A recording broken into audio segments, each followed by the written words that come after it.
Muy buenas a todos, en el día de hoy vamos a analizar el circuito que se encuentra en pantalla.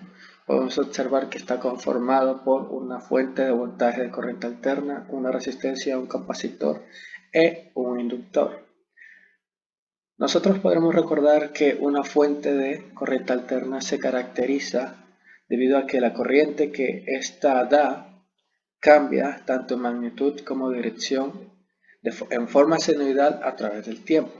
Lo que vamos a hacer hoy va a ser analizar dicho cambio dado por la fuente y también cómo cambia la tensión en esta resistencia de aquí. Empecemos haciendo el circuito.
Muy bien, tenemos nuestro circuito ya construido. Vamos a utilizar una fuente de corriente alterna con una frecuencia de 60 Hz y con un voltaje de valor eficaz de 3,5355 voltios.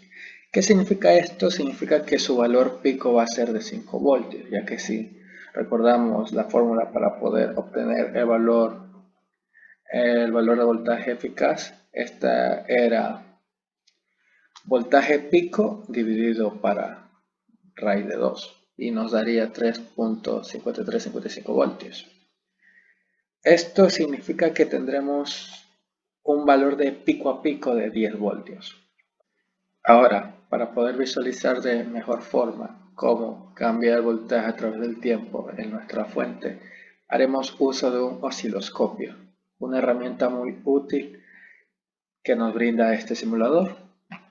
Colocamos nuestro osciloscopio que posee dos terminales, terminal A y terminal B. La terminal A nos servirá para visualizar el cambio de voltaje en nuestra fuente y la terminal B cómo cambia la tensión existente en esta resistencia.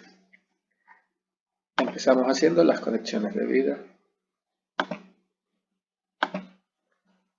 La terminal A va conectada a la fuente y luego iría conectada a tierra.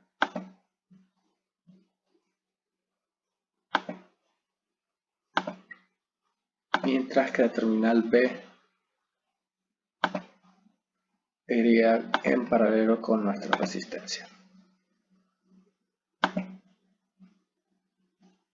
Una vez colocado nuestro osciloscopio, aquí le cambié de color a la terminal B para poder diferenciar entre las señales dadas por nuestra fuente y la tensión de la resistencia. Podemos empezar la simulación. Observamos que ambas señales toman una función senoidal La función que está en rojo corresponde a la función senoidal dada por nuestra fuente. Podemos observar cómo varía el voltaje a través del tiempo de nuestra fuente, y la de azul corresponde a la tensión de nuestra resistencia. Con el osciloscopio podemos mejorar cómo podemos observar estos gráficos. Podemos reducir aquí.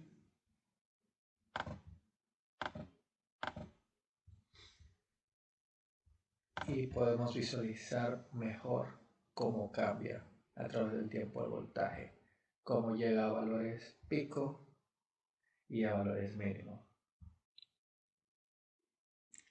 Adicionalmente, podemos usar nuestro osciloscopio para medir los valores pico a pico de la función senoidal correspondiente al voltaje de nuestra resistencia.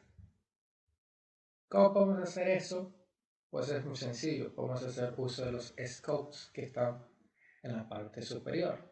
Esto nos permite movernos a través de la función seleccionada, ya sea la función senoidal roja correspondiente a nuestra fuente o la función senoidal azul correspondiente al voltaje de nuestra resistencia. En este caso vamos a usar el voltaje de la resistencia, por lo que hay que seleccionarlo. Para medir los valores pico a pico solo hay que colocar un scope en un valor mínimo y otro en un valor máximo. Además de recordar qué canal de nuestro osciloscopio está conectado a qué voltaje. En este caso, el canal B, el cual está marcado como azul, está conectado con respecto a nuestra resistencia. Aquí podemos observar el canal B y la información que nos brinda cada scope. El voltaje en el scope 1, el voltaje en el scope 2 y la diferencia de voltaje existente entre ambos scopes, que es lo mismo que el valor pico a pico de voltaje. En este caso, 4.1 voltios. También podemos medir el tiempo de desfase de nuestra función senoidal en azul. Para esto tenemos que poner nuestros scopes en dos puntos máximos que estén consecutivos uno al otro. Y podemos observar que el tiempo de desfase es de 16.761 milisegundos. Ahora vamos a trabajar con una pequeña variación en nuestra fuente. Hemos cambiado la frecuencia de nuestra fuente para que sea una frecuencia de 400 Hz. Simulamos, ajustamos nuestra pantalla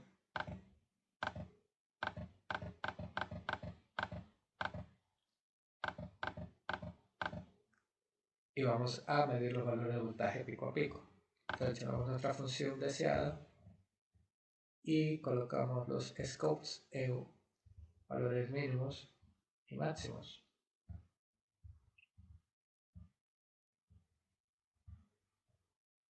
Aquí y aquí. Tenemos un voltaje pico a pico de 9.376 voltios. Y ahora vamos a ver el tiempo de desfase. Recordemos, colocamos los scopes en dos puntos máximos consecutivos y tenemos 2.509 milisegundos. Volvamos a cambiar un poco nuestra fuente, ahora que sea de 10.000 Hz de frecuencia. Simulamos y ajustamos un poco nuestra pantalla.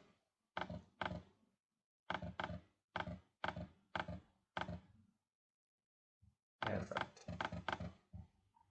Colocamos nuestros scopes y vamos a medir el voltaje de pico a pico. Colocamos en un mínimo y lo colocamos en un máximo. El voltaje pico a pico va a ser de 8.652 voltios. Y ahora vamos con el tiempo de desfase, el cual será de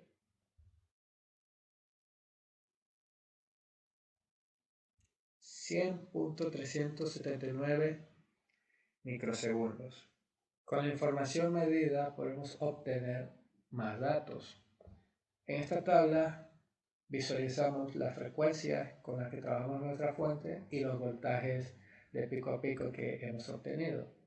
Para poder obtener el voltaje RMS de nuestra resistencia, ya se había mencionado antes que se puede usar el voltaje máximo dividido para raíz de 2.